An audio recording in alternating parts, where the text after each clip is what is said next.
Hey you, yeah you. Before we get this video started, I just want to say a thank you for those who have been a member of my Patreon. If you want to be a member of my Patreon, leave a link in the description down below right here. And there's a list right here of all the people who have been a member or a following member of the Patreon to help keep this channel alive. I would appreciate it if you do show your support, guys. You guys are awesome, and I really thank you for your support. Also, commissions are open, so if you want to commission for me to draw something for you, go to my DeviantArt page right here as well, in the link in the description, and I'll draw something for you. But make sure you hopefully follow the rules in my Patreon on my Patreon and commission, so we can get it on the list for me to draw something for you guys. I would really appreciate it if you do, and yeah. As always, take care, and have a great day, and let's start the video, shall we?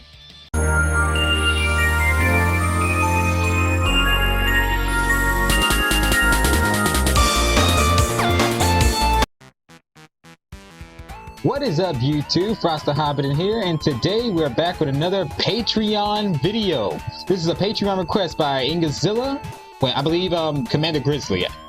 Commander Grizzly might have commissioned this. I'm sorry.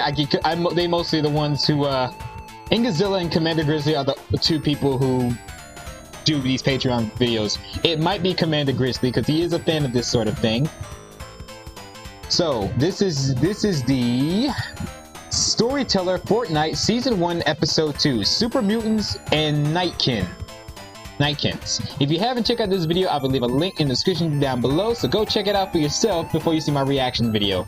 And the video that I have for the Spider-Man No Way Home, that's coming up soon. It was recorded already. I'm just need to get this one out of the way for you guys. And yeah, I loved it. This is me that I already watched it. So you're gonna see my reaction video to that. To the Spider-Man No Way Home. I'm looking forward to see our thoughts on this. I'm looking forward to see the movie. I'm an MCU fan. Without further ado, let's get on to reaction. In 3, 2, 1, go. Get to the heart of the story. All right. Go back to the beginning. Okay. Already on it. I think I might have You've experienced the Fallout series in your own way, but want to learn more about its story. Ah, yeah, I knew I had to get to the heart of the story. Rewind it back a bit. Go back to the beginning. Because I might have missed something.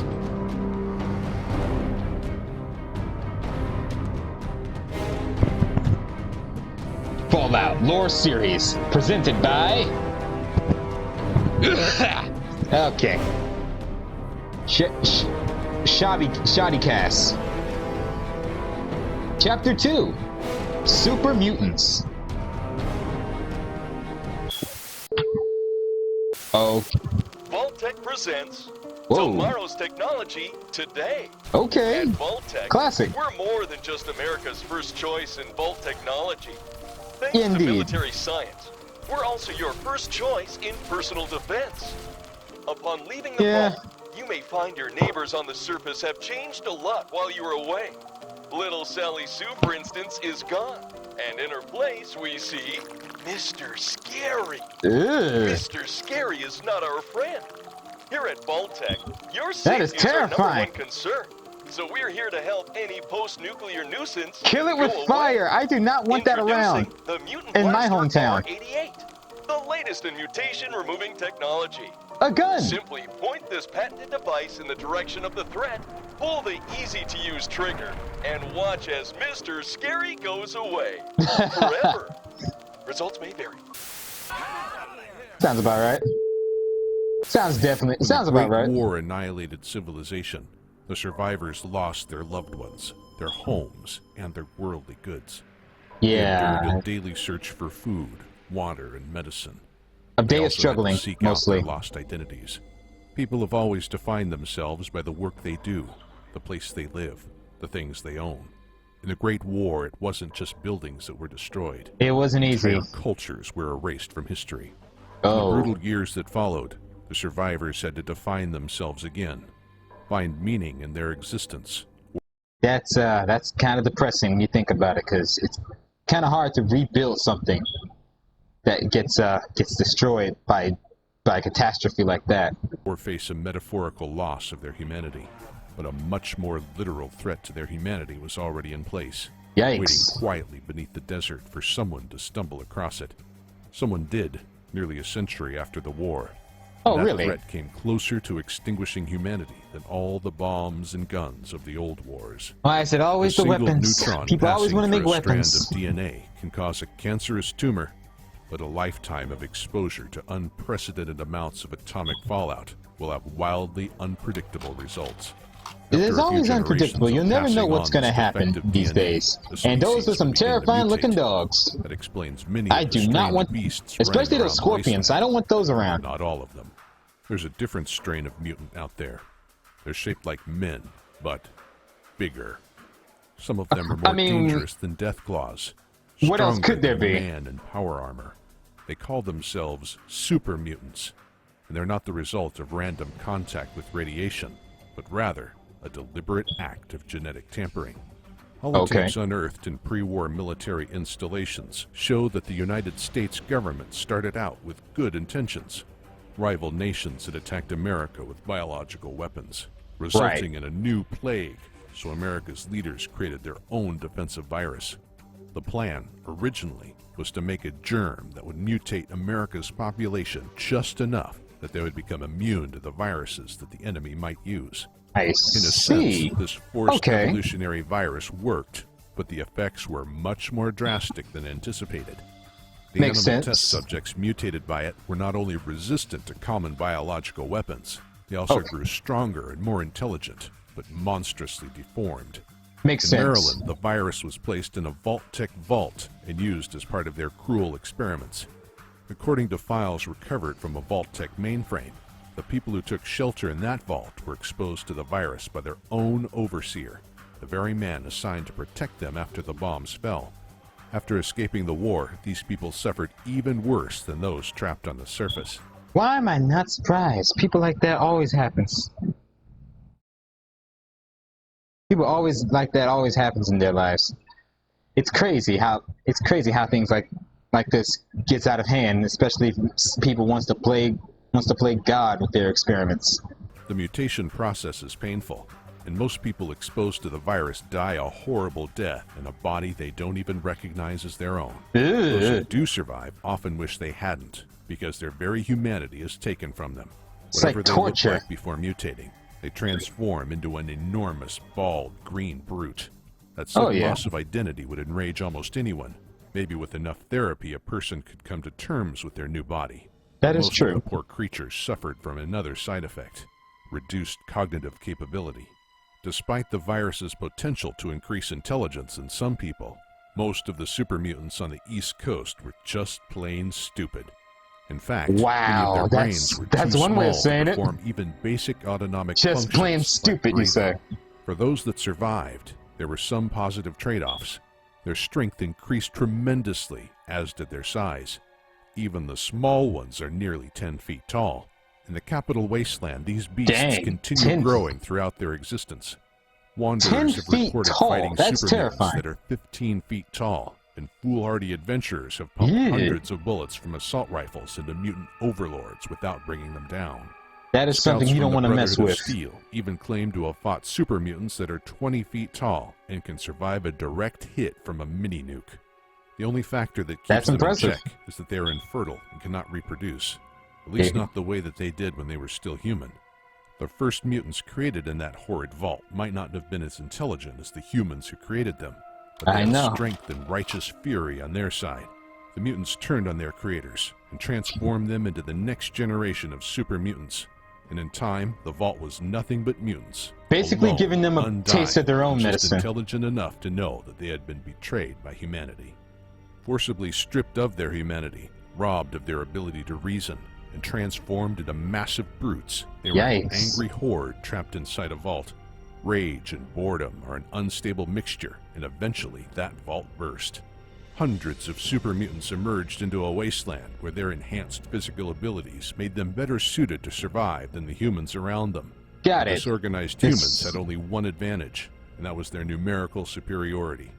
Outnumbered and unable to breed, the mutants were still cunning enough to understand that they had to boost their ranks by kidnapping humans and exposing them to the virus. Yeah, if they can't find any humans, let's go kidnap some. Why California not? and the West Coast had their share of trouble with super mutants. But those mutants, they didn't just suddenly pop out of a vault and rampage like mindless savages. The mutants of the Wasteland's core region were the result of a misguided plan to set the world right. The mutant army was smart enough to scour the lands for new humans to mutate, and to select people with little exposure to radiation. Using humans with DNA undamaged by radioactivity meant they were more likely to keep their intelligence after mutating. The size and capability these guys are really dangerous not to be kept around. I mean, hungry for the purest you need to watch out for beings like them, or characters from other dimensions that act this behavior. The California Republic had solidified. Someone drop a Hulk to stop these guys. Back when the Brotherhood of Steel kept their technology closely guarded, there was nothing to stand against an army with such organization, such single-mindedness, such unity. Right. Who they had been before no longer mattered. The super mutants weren't divided by old-world notions of race, and they did not bicker over religious beliefs, for they all worshipped the same dark god and claimed that they could hear his voice in their heads. Oh, that's not creepy at all. Were the mutants led by some cunning mutant general? Could the master race have a master of its own? Someone or something was certainly behind this new unity movement. Yes, it is. No doubt, through much trial and error, this dark god created generations of flawed beasts before finally discovering that the FEV works most effectively on people who have low levels of radiation exposure.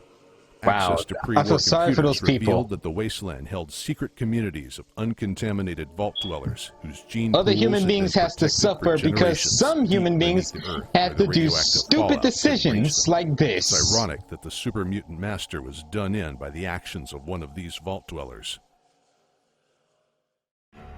Regardless of how it happened, with their master look at this guy. Look at this guy. His teeth is yellow. His skin is purple. I think. Their master the hardest, and have become an unpredictable menace. These Nightkin, as they call themselves, were once the best of their species, augmenting their strength and cunning with pre-war stealth technology. They are usually still in possession of the rare Stealth Boy devices and use them without concern for the harmful effects of prolonged exposure.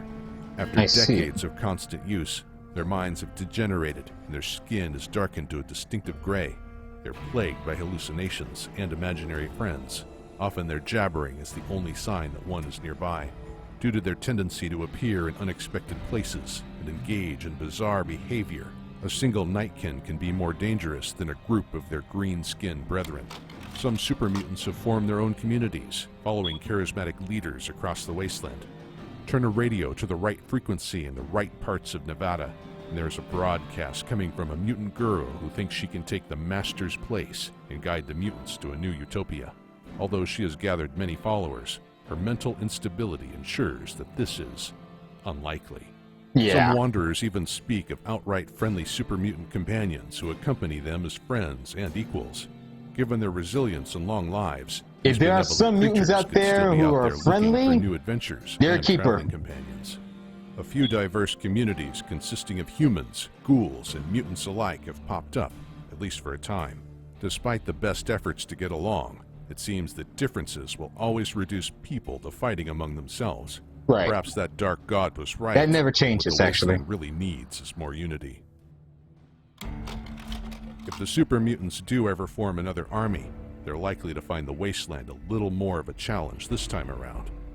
Since their master fell, the world has become a more crowded place, and there are other, better-equipped factions of humanity ready to challenge any newcomers for the spoils of the old world. Oh, they'll be ready for it then.